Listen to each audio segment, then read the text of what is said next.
Okay friends, let's see today's delicious cocada recipe.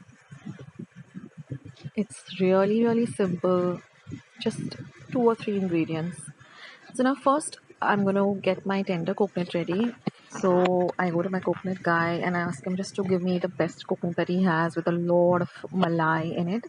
Now if you have your own coconut trees, then you know how to cut a tender coconut.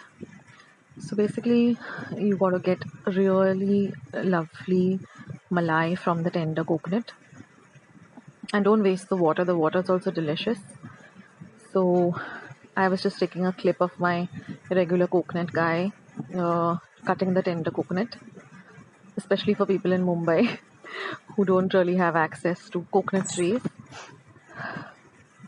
So write down in the comments. I would love to know whether you have your own tender coconut trees at home, and you know that's really a big blessing. So now I just asked him to get the water off and then to cut the coconut in such a way that I can easily scoop out, the tender part of the coconut. So now I got the coconut home and I gave it a thorough wash in my colander, and then I'm just going to cut it up into strips because generally this cocada is in strips. So I'm making it a little smaller.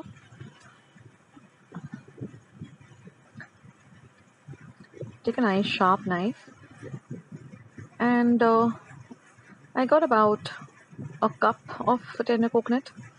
So now I'm going to prepare my sugar syrup. So I've taken 1 cup of regular sugar, to which I'm going to add about half a cup of water, and I'm going to mix this really well together on a low to medium heat, stirring continuously. Now we don't want to make a very thick sugar syrup or a pak like we would for gulab jam. We just want to stir it till it starts to thicken. So I put a timer on my phone and it took me about 3 minutes. Once it starts to thicken, just add this tender coconut that we cut up, and you're going to cook this on a low to medium flame, stirring continuously, and you will see after about a minute or two it starts bubbling into this white kind of a liquid, and just keep on cooking it till most of the liquid is absorbed.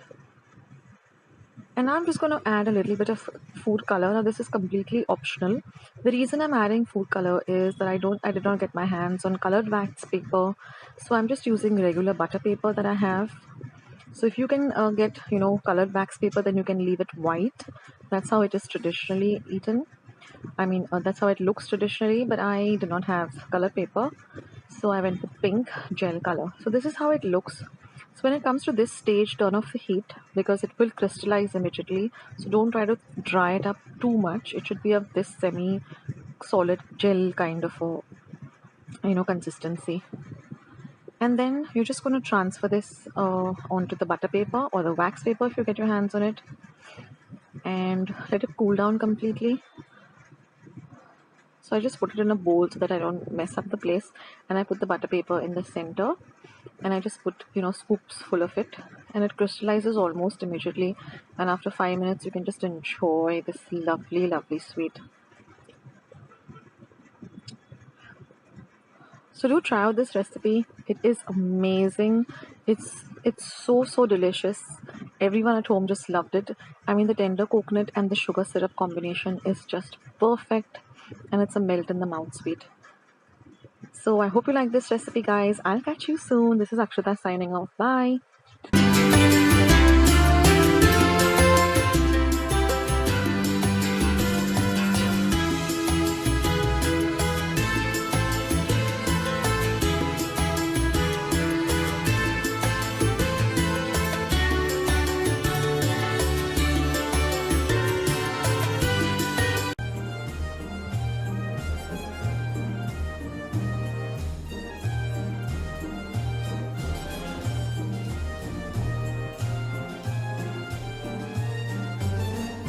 So today we're going to make these beautiful checkered Christmas cookies, vanilla and chocolate flavored.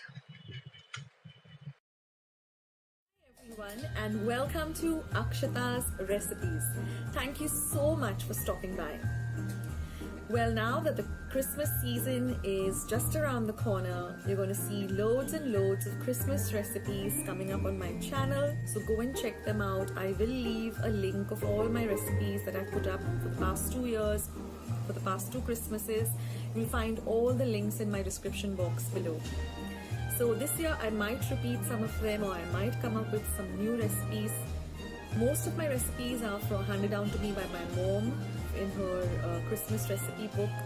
Some of them are new recipes, some are my own recipes, some are friends' recipes, and some are just recipes that I've just experimented with and they've really turned out good. Let's get started with today's recipe.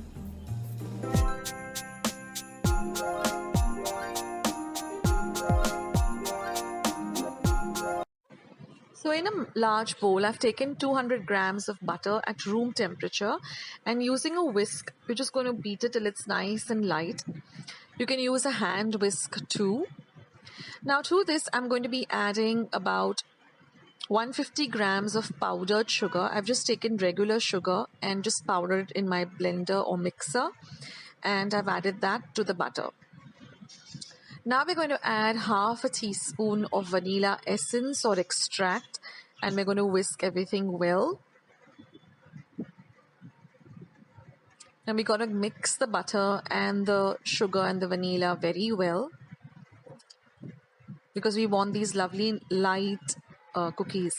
Now here I have 300 grams of regular flour maida, to which I'm going to be adding about 100 grams of corn flour. We're going to mix these two flours well together. Now we're going to continue whisking our butter, sugar and vanilla essence mixture till it's nice and light and airy. It becomes more of a whitish mixture, and then we're going to add a little bit of the flour at a time and continue mixing everything well.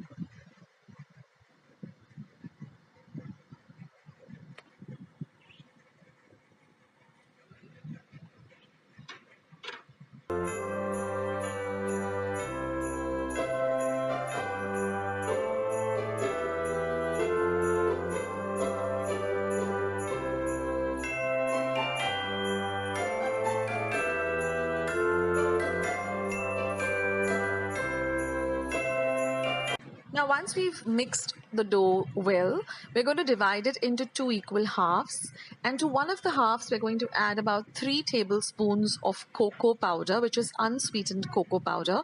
We're going to mix everything well together till the entire mixture becomes a nice brown color. We don't want any specks of white in it. We're going to knead it a little bit so it becomes nice and smooth and easy to work with. And we're going to do the same thing with the plain colored dough or the white colored dough. Just knead it, and this dough is very, very easy to work with. Now we're going to use a very flat, clean and dry surface. We're going to use half of the chocolate colored mixture, and we're going to roll it till it resembles a kind of a sausage.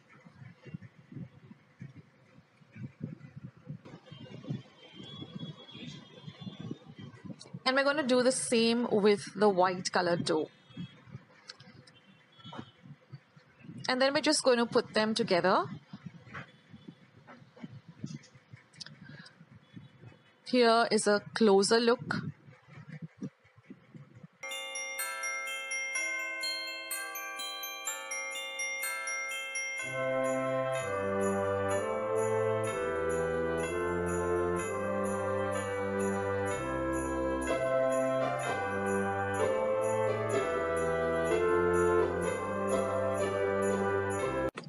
So similarly, we're going to do the same process with the remaining dough, but now we're going to place the chocolate colored dough on the plain dough and vice versa.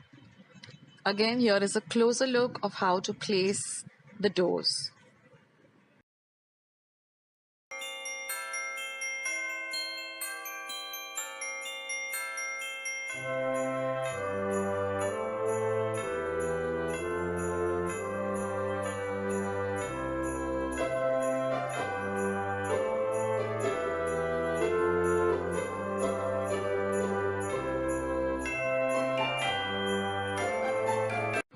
Now we're going to place this onto a baking paper or a butter paper, and we're just going to smoothen everything out so that it is nicely shaped. and ensure that the two chocolate parts meet at the center, and similarly with the white. Now we're just going to wrap this up nice and tight, and we're going to put it into our refrigerator, not in the freezer but in the normal refrigerator section, and we're just going to chill it for about an hour. Now after waiting for an hour, everything has come well together, and now it's very easy for us to cut this dough into even-sized cookie slices. I've preheated my oven to 180 degrees Celsius for about 10 minutes. I've lined a baking tray with some baking paper, and we're just going to place the cookies a little apart from each other, because when they bake, they do spread out a bit. So ensure that there's some space between each of the cookies. Don't they look really pretty? So just cut them into even-sized pieces. Now if you want to get real precision, you can even use a ruler and just cut them into inch-size pieces. And then we're just going to put them into our oven, and we're going to bake them for 180 degrees Celsius for about 10 minutes. Now every oven is different, so just keep an eye. Don't let your cookies burn. So just keep an eye. Sometimes it takes about 8 minutes or 10 minutes at the most. Now once your cookies are baked, just take them out of the oven and let them cool rather, to room temperature. So just keep them outside for about 10 minutes so that they completely come to room temperature. And you can after that put them onto a wire rack, or even if you don't have a wire rack, just put them onto a glass plate or a steel plate and let them completely come to room temperature. The reason being that if you try to pick them up when they're warm, they might just crumble. So let them completely cool to room temperature. And there you have it. Our lovely checkered Christmas cookies are all ready. They're going to look so pretty and so beautiful on your Christmas tray. So I hope you try this out this Christmas, and do let me know in the comments.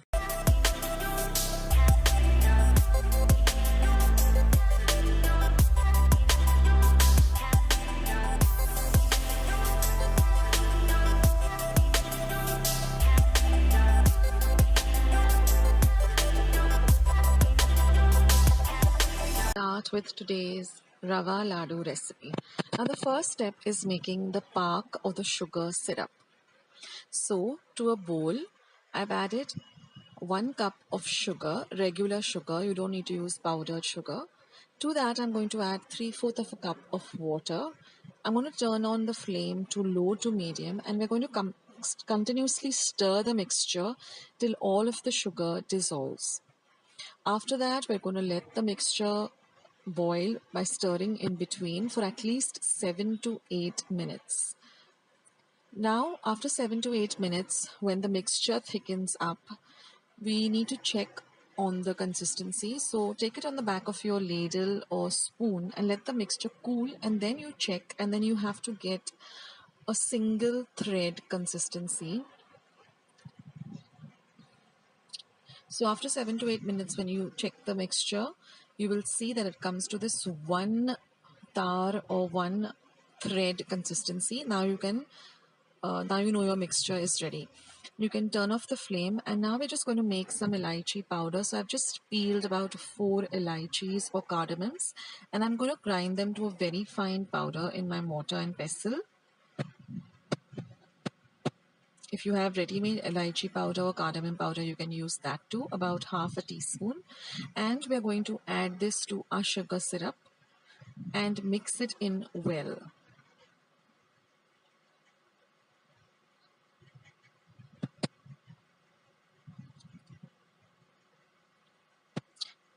So now our sugar syrup or our pak is ready. Now we're going to heat a pan, and in that we're going to add 1 tablespoon of ghee or clarified butter, and I've taken 2 cups of very fine semolina or rava. We're going to add that to the ghee once it's hot, and we're going to fry this rava for at least 7 to 8 minutes, stirring continuously. The reason we're stirring it continuously is because we don't want the rava to change its color. We want to retain the nice white color of the rava. That way the ladus look really nice. So we have to stir this continuously for 7 to 8 minutes. And you will know when your rava is ready because you'll get the lovely aroma of the semolina or the rava once you keep frying it or roasting it. Now the best way that I like to do this is I keep a timer on my phone or my watch for 7 to 8 minutes. That way you'll know exactly that the rava is ready. So now that our rava is ready and our sugar syrup is also ready, we're just going to add this lovely roasted or fried rava into the ghee, into the sugar syrup, sorry. And we are going to mix this very, very well. Remember, the flame is completely off. There's no heat under the pan. Now you have to mix this lovely rava with this sugar syrup very, very well. This is also very key. No part of the rava has to be dry or without the sugar syrup. So take your time and just mix it in very, very well. Now once this is done, we are going to cover this and keep it aside for 1 hour because we want the mixture to set properly. We want all of the sugar syrup to nicely seep into the rava. So this is also very important. We have to keep this mixture aside for an hour at least. After an hour, just loosen up the mixture. It tends to get a little bit hard and get stuck to the side of the pan. So you can also use a spoon and just scrape off the sides.